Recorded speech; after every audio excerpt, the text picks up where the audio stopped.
Assalamualaikum warahmatullahi wabarakatuh. Selamat pagi semuanya. Pagi. Pagi. Terima kasih hadir di Zoom kali ini. Kali ini kita akan membahas tentang strategi bisnis untuk kuartal mendatang ya. Baik Ibu, terima kasih sebelumnya. Kami telah melakukan beberapa analisis pasar dan kami memiliki beberapa ide untuk meningkatkan penjualan. Benar, salah satu ide kami adalah menjalin kemitraan dengan beberapa perusahaan terkait agar dapat saling mempromosikan produk kita. Saya setuju dengan ide tersebut karena melalui kemitraan kita bisa meningkatkan audiens yang lebih luas dan meningkatkan kesadaran merek kita. Baiklah, mari kita diskusikan beberapa perusahaan yang mungkin cocok nih untuk menjalin kerjasama kemitraan kita.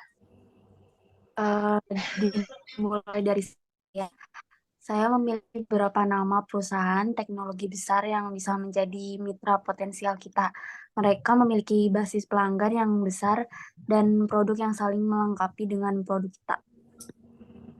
Saya juga telah melakukan riset dan menemukan beberapa perusahaan yang fokusnya itu pada penjualan online. Jadi kita bisa saling menguntungkan dengan saling mereferensikan pelanggan satu sama lain. Kalau saya sendiri telah mengumpulkan data dari pasar dan menemukan beberapa perusahaan yang saat ini sedang naik daun. Mungkin kita bisa menawarkan kerjasama khusus untuk menarik perhatian mereka.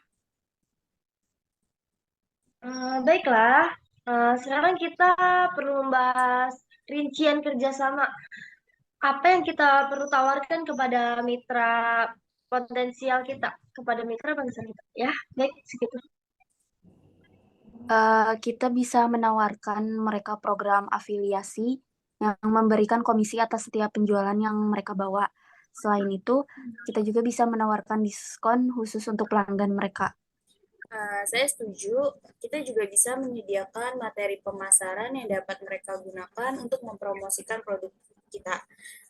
Misalnya itu video promosi, bahan cetak, dan juga konten digital.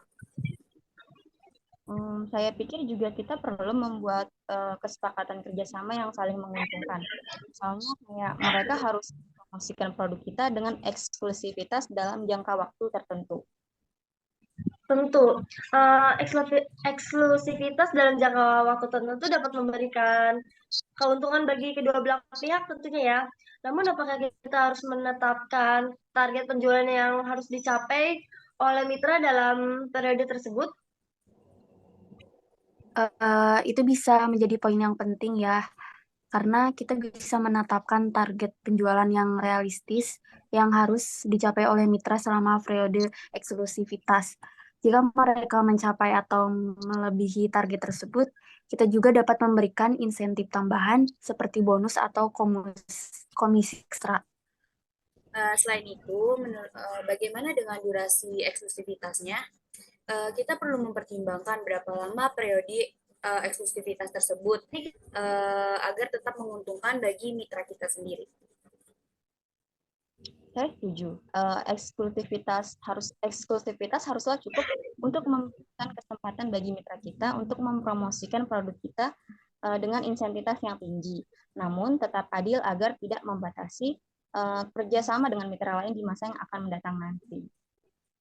Baiklah, mari kita tentukan durasi eksklusivitas yang masuk akal ya. Misalnya 6 bulan atau 1 tahun. Selain itu, apakah kita juga akan memberikan dukungan pelatihan kepada mitra dalam memasarkan produk kita? Tentu saja, Ibu. Bagaimana? Kan pelatihan sangat penting ya. Kita dapat menyelenggarakan sesi pelatihan atau webinar secara berkala untuk memberikan pemahaman yang lebih dalam tentang produk kita, strategi pemasaran juga, dan teknik penjualan yang efektif. Saya juga setuju. Saya cukup setuju dengan pendapat Ririn. Dukungan pelatihan akan membantu mitra kita menjadi lebih terampil dalam mempromosikan produk kita dan meningkatkan penjualan mereka. Selain itu, kita juga dapat menyediakan tim dukungan yang siap membantu untuk menjawab pertanyaan atau memberikan bantuan teknis kepada mitra. Benar sekali apa yang dikatakan oleh Rahma dan Ririn. Dukungan pelatihan itu sangat penting untuk membangun hubungan yang kuat antara kita dengan mitra kita. Selain itu, kita juga bisa menyediakan sistem pelacakan penjualan yang transparan agar mitra dapat memantau kinerja mereka dan melihat kondisi yang mereka dapatkan dengan mudah. Baiklah, rincian kerjasama kita terlihat semakin jelas ya. Mari kita susun kesepakatan ini dengan mempertimbangkan semuanya secara lebih matang. Baik, Ibu. Ya, terima kasih atas usulan dan diskusinya. Saya pikir kita memiliki potensi yang besar dan bahkan sangat besar dengan kemitraan ini. Apakah ada hal yang lain yang perlu dipertanyakan kembali? Saya izin bertanya, kapan ya kita untuk dapat memulai menjalin hubungan dengan kemitraan atau kerjasama yang lain? Pastinya secepatnya ya, kita secepatnya akan mulai kerjasama ini karena kalian semua telah melakukan riset terkait dengan kemitraan yang akan bekerja sama dengan kita. Lebih bagus kita lebih cepat gitu. Oke, baik. Semoga dengan adanya kerjasama ini kita dapat meningkatkan penjualan produk dalam perusahaan. Baik, apa ada yang ingin ditanyakan kembali? Sebelum saya tutup rapat virtual ini. Saya rasa sudah cukup, Bu, untuk pertemuan virtual kali ini.